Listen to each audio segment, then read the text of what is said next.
comment marche l'investissement en startup. Dans un premier temps, on va voir c'est quoi. Ensuite, comment on peut gagner de l'argent, pourquoi on peut faire d'énormes multiples, quels sont les risques et enfin comment on peut accéder à des deals startup. Pour ceux qui sont intéressés pour investir dans les mêmes deals que moi, je mettrai en description mon email. C'est fait exprès, je ne veux pas qu'on me contacte sur Instagram ou des autres réseaux sociaux.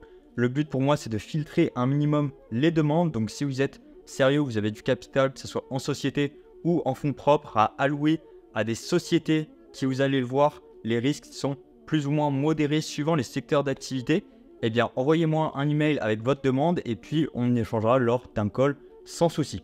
Donc premièrement, quelques définitions. C'est quoi une startup? On va faire la différence entre le private equity et les startups.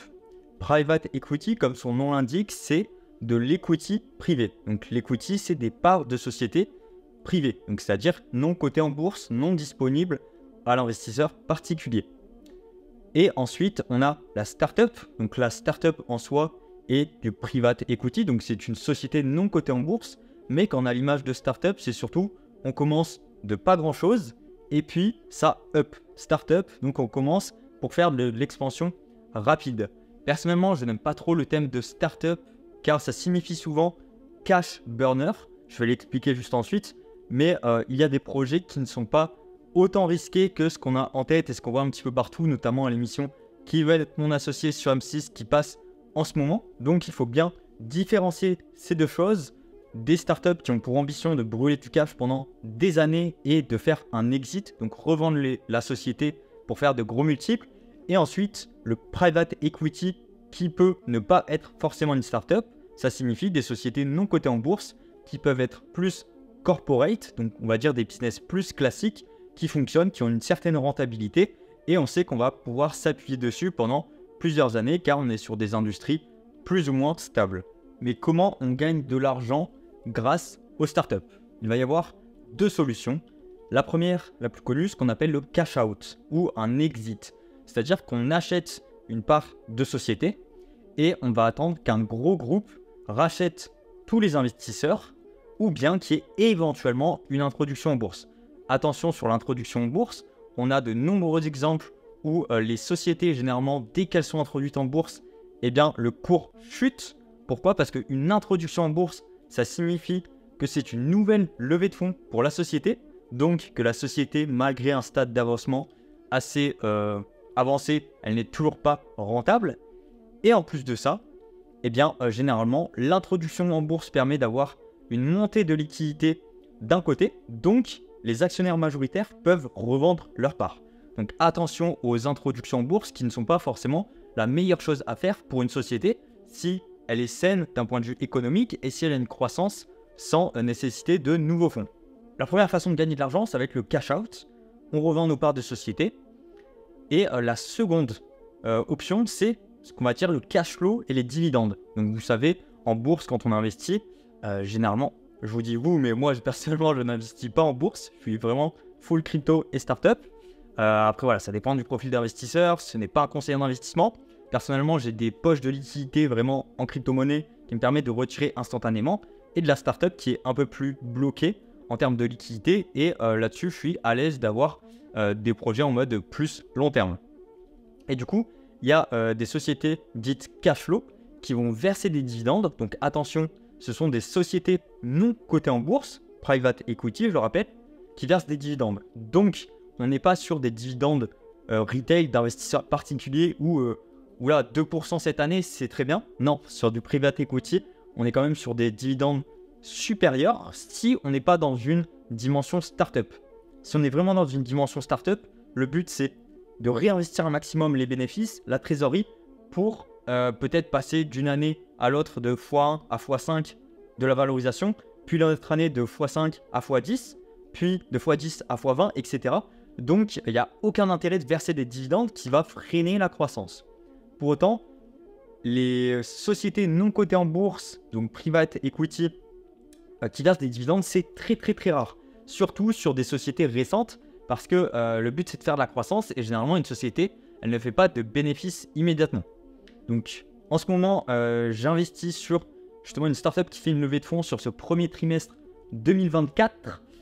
Donc envoyez-moi un email si vous êtes intéressé, on peut en discuter lors d'un call. Et justement, c'est mon premier investissement dans une société, private equity, qui verse des dividendes dès la première année. Parce que, il y a eu 4 ans de phase de développement, il n'y a jamais eu de levée de fonds jusqu'à maintenant. Aujourd'hui, il y a une levée de fonds, il y a possibilité de prendre part dans cette société. Et puis, dès la première année, c'est rentable, c'est autofinancé. Les bénéfices sont tellement élevés qu'il y aura une distribution de dividendes. Et ça, bien sûr, ça appartient en fonction du CEO, donc du PDG du projet, s'il souhaite distribuer des dividendes, et en fonction des actionnaires. Moi qui suis donc un actionnaire majoritaire et présent au conseil d'administration, eh bien j'ai envie de me payer. Donc il y aura distribution de dividendes sur cette boîte-là. Pour revenir du coup, il y a 2 méthodes, le cash out ou le cash flow, puis la distribution de dividendes. Et c'est assez rare de pouvoir investir en private equity sur la distribution de dividendes, car généralement, si on a une boîte qui fait du dividende à plus de 10% par an, on va préférer garder parce qu'on est plutôt sécurisé sur notre investissement et en plus on a des vraiment revenus passifs à 100%, là-dessus on ne s'en occupe pas. Désormais, venons-en au risque d'investir dans les startups. Alors là, pareil, il y a 2 grosses idées reçues et du coup la première idée reçue, c'est ce que j'ai fait depuis que j'ai investi dans les startups, donc j'ai investi depuis 2021, c'était au précédent bull run, quand j'avais beaucoup d'argent des crypto-monnaies. Au final, j'ai pas pu suivre cette méthode parce que je me suis rendu compte que c'est pas adapté pour les investisseurs particuliers, car on n'a pas des capitaux illimités. Donc, l'idée reçue de j'investis en startup, je dois investir au moins sur 5 à 10 startups minimum pour diversifier. C'est bullshit d'après moi. Je suis investisseur temps plein, je vois beaucoup de différentes classes d'actifs, comment on investit, comment on se hedge par rapport au risque. Donc par exemple la classe d'actifs startup, pour moi je le vois clairement, je m'expose sur une société qui peut avoir des gros multiples sans m'exposer au marché financier direct. Car les marchés financiers, la personne qui investit sur du S&P 500 et du Bitcoin, c'est plus ou moins corrélé. Certes on a des corrélations, enfin peu importe, dites-moi en commentaire votre avis là-dessus, mais si le S&P 500 il fait un plus 50% en 1 an, 2 ans, est-ce que le Bitcoin va être croissant ? Théoriquement, oui. Donc, au final, on reste toujours exposé au marché financier et ça revient toujours au même principe des taux d'intérêt directeurs de la Banque Centrale Européenne. Est-ce qu'ils impriment des billets ? Est-ce qu'ils freinent ? Est-ce qu'il y a de l'inflation, etc. Donc, c'est des contextes macroéconomiques qui vont de pair. Donc, investir sur du S&P 500 et du Bitcoin, c'est pas la meilleure chose à faire. On s'expose de toute façon à une expansion suivant les taux d'intérêt. Enfin bref, la startup, ça permet de s'exposer d'une manière différente sans être exposé à la volatilité des marchés et tout ce qui est variation de la BCE, etc. Parce que justement, on n'est pas coté en bourse, donc il n'y a pas de trader directement sur la boîte. Et du coup, la boîte reflète directement les bénéfices de la boîte, les actifs qu'elle possède, etc. Je voulais venir aussi sur le point de pourquoi on parle de gros multiples. Les gros multiples en startup, c'est tout simple à comprendre. En fait, nous, quand on investit en tant qu'investisseur particulier, peut-être la valorisation, elle va être à 5 millions, 10 millions, peu importe. Donc la valorisation, c'est le prix que vaut la boîte à l'instant T, quand on investit. Et quand on fait un exit, du coup, quand on revend nos parts, un cash out, c'est un gros groupe. Ça peut être un fonds d'investissement, ça peut être un investisseur particulier qui a vraiment une grosse fortune, qui rachète l'entièreté de la boîte, ou au moins les petits investisseurs dans un premier temps. Donc c'est là, à ce moment-là, où on peut récupérer notre investissement. Et ce qu'il faut comprendre là-dessus, c'est qu'on ne joue pas du tout dans la même cour. Quand un fonds d'investissement a 1 milliard sous gestion et il doit investir sur 100 startups par an, par exemple 10 dans l'agroalimentaire, 10 dans la tech, 10 dans la santé, etc., ils ont des quotas à remplir. En plus de ça, ce sont des salariés qui vont s'occuper d'étudier les projets. Donc, les salariés ne vont pas mettre leur argent personnel. Moi, je suis investisseur, donc je mets mon argent personnel, donc je passe un peu plus que quelques heures sur chaque projet. Et en plus de ça, ils investissent avec des grosses sommes en fonction des quotas. Donc, ils ne peuvent pas se permettre d'analyser 100 heures sur 100 sociétés à chaque fois. Donc là-dessus, ils vont se dire, ok, on va jouer sur un jeu de statistiques. Telle boîte, c'est les plus pertinentes. Donc on va investir la même somme sur chaque. Et du coup, quand ils investissent sur une société, prenons l'exemple où moi j'investis sur la société X et il y a un fonds d'investissement qui veut la racheter, donc eux font un investissement, et bien là-dessus, il va y avoir en jeu une négociation. Et cette négociation, au lieu, par exemple, la boîte dit « ouais, moi je suis valo 15 millions », le fonds d'investissement dit « non, vous êtes valo 10 », il y a une négociation, et peut-être que sur la négo, on va passer de 10 millions à 13 millions. Donc 3 millions pour le fonds d'investissement qui gère 1 milliard, c'est pas grand-chose. Par contre, 3 millions pour nous, en tant qu'investisseurs particuliers, même si on a des pourcentages de la boîte, 3 millions, c'est énorme, ça change une vie. Donc c'est pour ça qu'on parle de gros multiples en startup, parce qu'on ne joue pas du tout dans la même cour des grands, ou sur les marchés financiers, on fait de l'achat, revente, du trading contre d'autres particuliers ou des institutionnels. Enfin bref, mais là, on rentre dans un jeu de négociation, pas du tout la même échelle. Nous, des centaines de milliers d'euros, suivant le pourcentage qu'on a de la boîte, etc., ça change une vie. Alors que pour le fonds d'investissement, ils ont 1 milliard, ils doivent remplir les quotas de 100 sociétés, par exemple, et ils investissent. Donc, les jeux de négociation ne sont pas du tout les mêmes délires que sur les marchés financiers classiques. C'est pour ça qu'on parle de gros multiples. Donc, pour revenir un petit peu sur les risques en startup, en fait, les idées reçues viennent notamment de ces fonds d'investissement qui, eux, ont un énorme patrimoine en gestion et ce n'est même pas de l'argent personnel. Et du coup, ils doivent remplir des quotas. Donc, ils sont obligés d'investir et de diversifier dans X startups. Nous, en tant que particulier, c'est contre-intuitif de faire la même chose qu'eux. Ils ont un patrimoine tous les ans à investir, à allouer sur des sociétés dans différents domaines. Et nous, en tant qu'investisseurs particuliers, on n'a pas des capitaux limités. Tous les ans, on ne revient pas à zéro avec 1 milliard de capital. Donc, cette stratégie que j'ai faite en 2021, pour moi, elle n'est pas bonne d'investir sur le même montant sur 10 startups. C'est ce que j'ai fait à peu près. Tout le temps, le même montant. Ok, mais il y a peut-être des boîtes qui se valent un peu plus. Est-ce qu'on arrive à avoir des infos en plus qui ne sont pas publiques, où là, on va pouvoir prendre des décisions en tant qu'investisseur particulier? Est-ce qu'on a certaines convictions, etc. Enfin bref, ça rejoint un petit peu n'importe quel investissement. Mais il faut juste comprendre ça, que le fait de se dire, je vais jouer sur un jeu de statistiques et peut-être qu'il y a une startup sur les 10 qui va faire x100, il y en a 5 qui vont se crasher et il y en a 3 elles vont faire rien, break-even. C'est pas du tout la bonne façon de raisonner d'après moi, d'après mon expérience, parce qu'on n'a pas des capitaux illimités. On est soumis à des fluctuations de patrimoine plus on augmente. Donc pour moi, c'est vraiment complètement con d'investir tout le temps la même somme sur différentes startups. Donc c'est pour ça que j'ai arrêté cette méthode. De toute façon, c'était pire market en 2022-2023, donc j'avais pas du tout d'argent pour investir en startup. Et là, du coup, je prépare ce gros coup sur ce début d'année où ça fait plusieurs mois que j'étudie le projet et là, ça y est, ça va être to the moon. En plus, on n'est vraiment pas dans les mêmes conditions qu'une startup classique, vu qu'on a distribution de dividendes la première année, etc. Enfin bref. Donc voilà, il y a ce risque-là de cette idée reçue. Et la seconde idée reçue, qui n'en est pas une au final, c'est la notion de cash burner. Comme je l'évoquais au début, une startup qui croit, elle va lever des fonds. On a différentes phases de levée de fonds. Ça va généralement de la love money, donc par ses proches. Ensuite, la pré-seed, la seed, donc la graine entre guillemets en français. Ensuite, la série A, série B, série C, série D éventuellement. Puis introduction en bourse. Donc c'est différentes phases de levée de fonds qui fonctionnent en fonction de l'évolution de la boîte. Du coup, la boîte n'est pas obligée de lever 5 fois avant d'être introduite en bourse. Ça dépend de sa valorisation et son degré de développement. Mais si une société décide de lever 5 fois des fonds, ça veut dire que, ok, il y a peut-être de l'attraction, c'est-à-dire que le produit a été testé, il y a des clients, etc. Et ils ont besoin de nouveaux fonds pour accélérer. Personnellement, je ne suis pas hyper fan d'avoir une accélération comme ça tous les ans, relever des fonds, etc. Si tu gères bien ta trésor, si tu as des bénéfices, si tu augmentes tes marges, théoriquement, tu n'as pas besoin de lever une nouvelle fois des fonds pour grandir. Donc à la limite, lever des fonds une fois, 2 fois, 3 fois, ok.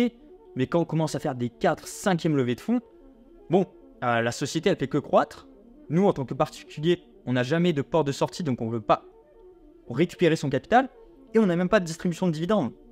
Donc si le truc, ça fait en 3 ans, 5 ans, 7 ans, 10 ans, on ne sait toujours pas, il n'y a pas d'introduction en bourse, on n'arrive pas à revendre, d'un point de vue investisseur particulier, c'est très problématique. Et moi, ça ne me plaît pas du tout. J'ai besoin d'avoir un visuel sur combien je mets, combien je peux ressortir, à quelle date, etc. C'est pour ça que la notion de dividende dans le private equity est hyper rare parce que c'est hyper recherché. Donc c'est bien beau tout ça, mais comment on investit dans les startups? Alors moi, j'ai commencé à investir via des clubs d'investissement. Je ne vais pas en citer, vous mettez club startup en ligne. Depuis 2-3 ans, il y en a de plus en plus. Il faut savoir que la startup, le monde de la startup, surtout en France, c'est très récent, hein, ça a 10-15 ans maximum. Avant, il n'y avait pas toutes ces étapes de levée de fonds, etc. Donc, on n'a pas de gros background.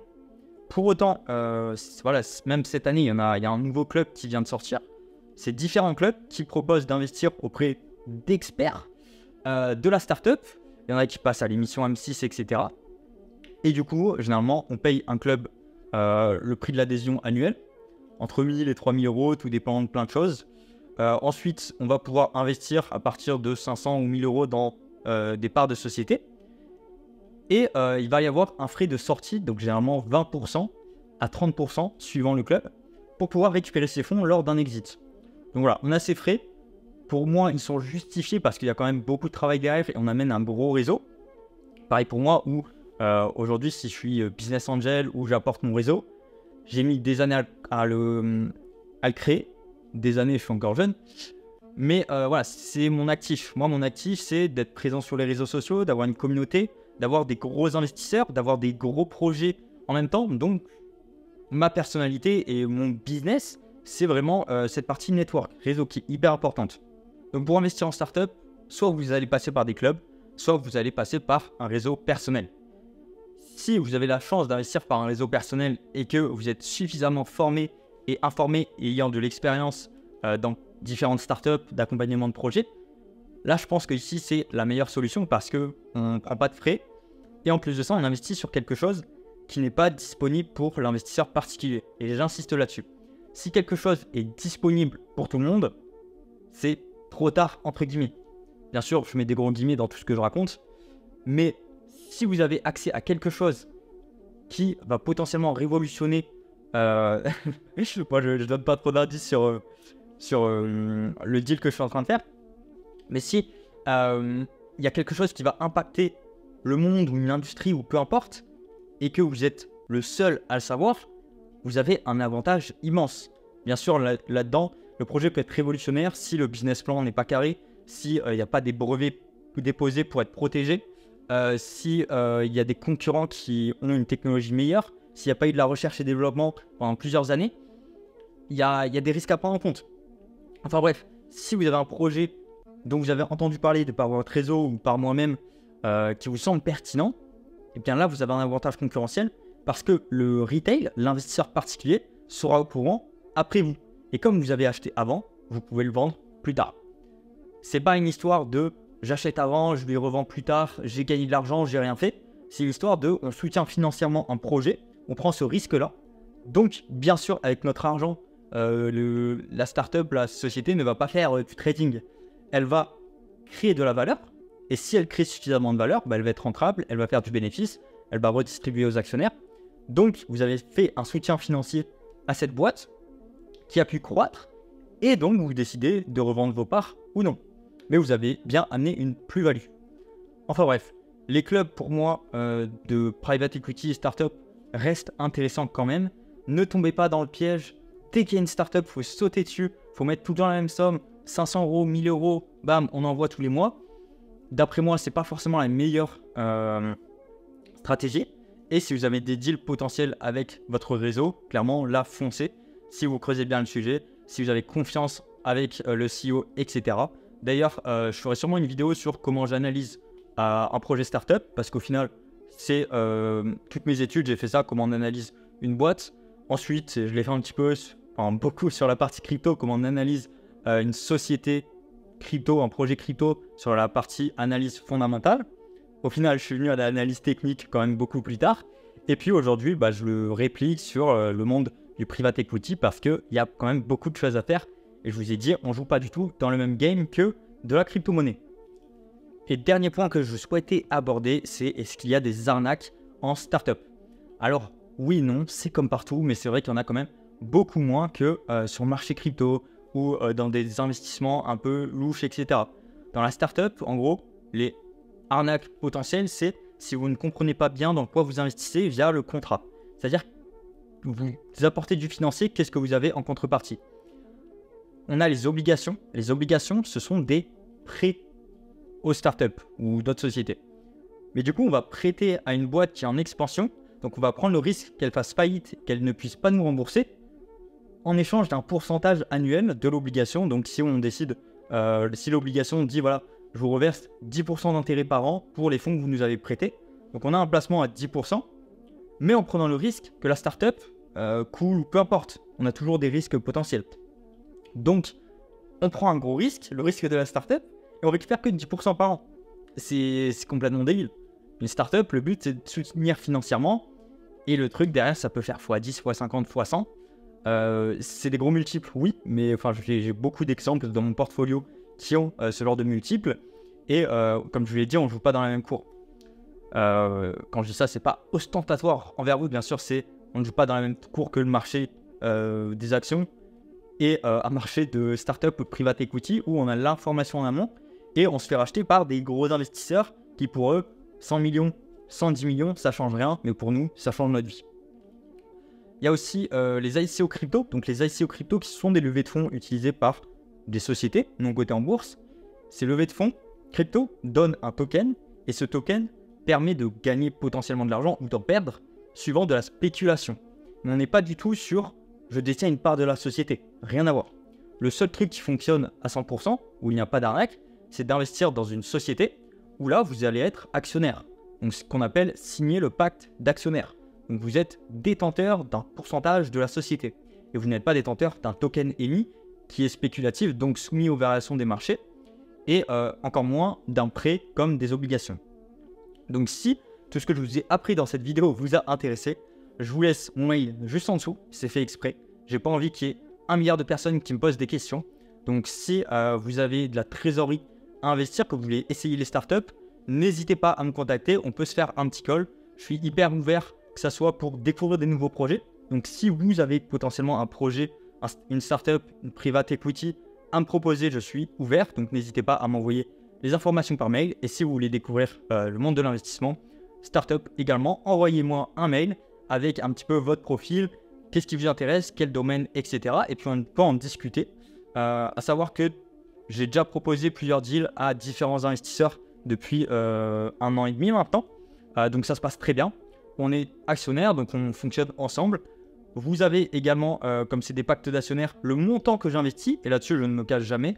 Même sur ma chaîne YouTube, j'essaie de montrer un maximum mes chiffres. Même si sur la partie crypto, je suis obligé de réduire pour des questions de sécurité, car les cryptos sont très liquides. Et même si je mets des sécurités, de ledger, des doubles authentifications, etc., il y a toujours des risques. Alors que sur la private equity, là-dessus, je suis assez ouvert de montrer mes chiffres. Il n'y a pas de souci parce que on ne peut pas venir me prendre mes parts de société. Donc voilà, je vous laisse. N'hésitez pas à me dire en commentaire et à m'envoyer un email si ça vous intéresse.